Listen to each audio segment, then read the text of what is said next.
have it. Well, Dean Smith joined me earlier from Canberra. Senator Dean Smith, welcome to Lateline. It's great to be here. How'd you sleep last night?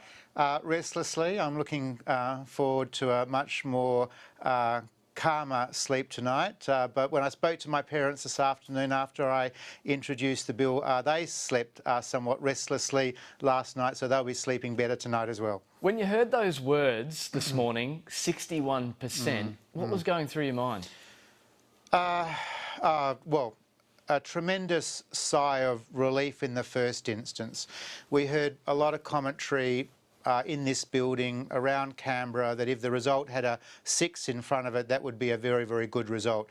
Of course, the difficulty is, you know, this is such a unique experiment, a unique sort of electoral process that we went through that we don't really have anything to compare it to. But the sense of emotion that I felt and others around me felt when we had that result, I thought, yep, this is it. It's strong. It's emphatic.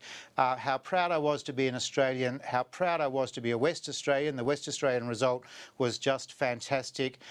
But I know that for many people, Matt, they did not want the postal survey. They did not want to participate, but they did. They did participate, and the result's been very, very strong. A great day for Australia. On that point, there was a great outpouring of emotion around Australia today, but many people in the LGBTI community did not like this process. Do you have any regrets that this was the way we got here? It's been something I've reflected on over the last few weeks as those participation numbers have been reported. Where I've landed on this is that I do see two virtues in the process. That is, the community owns the outcome, and it's been a very, very strong outcome. I've been very, very proud of the way the Yes campaign have conducted themselves. I think the focus on a positive story, the real life experiences of Australians in regards to this matter has been powerful, it's been convincing. Where do I sit now? I think it was a necessary evil. I don't like this becoming a regular feature of our democratic practice, but a great outcome for our country, and the community stepped up where parliamentarians let them down many months ago. OK, there's still a job to do, though. Your bill has been introduced, but now we're looking at a whole bunch of amendments. Like, for instance, Tony Abbott said today, I look forward to a parliamentary process that improves on the Dean Smith bill. So what amendments are you expecting from people like Tony Abbott? Your point's an important one. For some of us, this is actually not the end, but the halfway mark. For me, this is the halfway mark. What is beholden on me and other members of Parliament now is to engage in the parliamentary process, as virtuous as it is, to invite people to put their amendments forward in a timely and considered way. Importantly, Matt, to provide the evidence which demonstrates that their amendments are necessary, and to provide the evidence that the Australian circumstance, the Australian experience is failing. That's a good point I wanted to ask you about, actually, because Matt Canavan, your Coalition Senate colleague, only said this afternoon he's worried about a situation like this that happened in the UK, where he says a Jewish school in London was threatened with closure because it wouldn't teach radical gender theory. What do you say to him and those who share his concerns? Well, the first thing I say is that this is an Australian law for Australian people that will be imported into our existing anti-discrimination arrangements. It is a bill about marriage. It is not a bill about parental rights. It is not a free speech bill. It is not even a freedom of religion bill in the broad. A couple of things I would say. This is the test for amendments. What is the failing of the current Australian law in the Fair Work Act, in the Sexual Discrimination Act? And then what is the evidence of that failure? And then thirdly, and very, very importantly, are the remedies to make changes to my bill, are the remedies in fact to put it in a marriage bill or to put it somewhere else in Australia's legal architecture?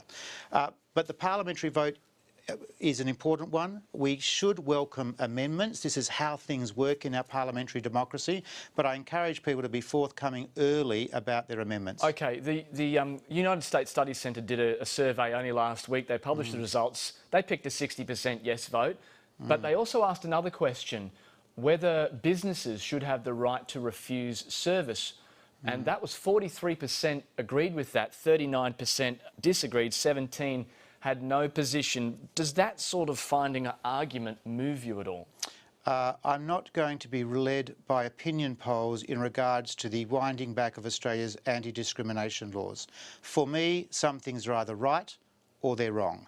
And opinion polls can be conducted, but I see my job not to reflect opinion polls, but to do my best to lead people to a better understanding of the law and to lead people to a better understanding of issues. I will not be led by opinion polls. Look, you know what the numbers are in the Senate right now, numbers on the floor right now. You know you've got a lot of support there. Do you have enough numbers to just go, this bill will stand and pass without any amendments necessary? Well, we've got to reflect on the fact that we had a fantastic yes outcome, but for some people, they didn't vote yes. They voted no. You know, millions of people voted no. Now, tomorrow when I make my speech on the bill, I'll be reflecting on what does that actually mean? What is the reassurance that those people need who voted no? In that no group, there are a collection of people. There are people that don't want same-sex marriage under any circumstances. But I suspect there are some people who are looking for reassurance, who want that little bit of extra reassurance that everything will be okay, that there's nothing to fear. That is my job, to provide that reassurance. It's the Senate and the Parliament's job to provide that reassurance. So I'm not going to be dismissive of that. I am going to sort of give it careful attention. But this is a good bill. It is born out of a Senate committee process. It has been in the public domain for 3 months. They are strong things that people should consider before bringing amendments forward. All right, Senator Dean Smith, thank you for your time. It's great to be with you. Thank you.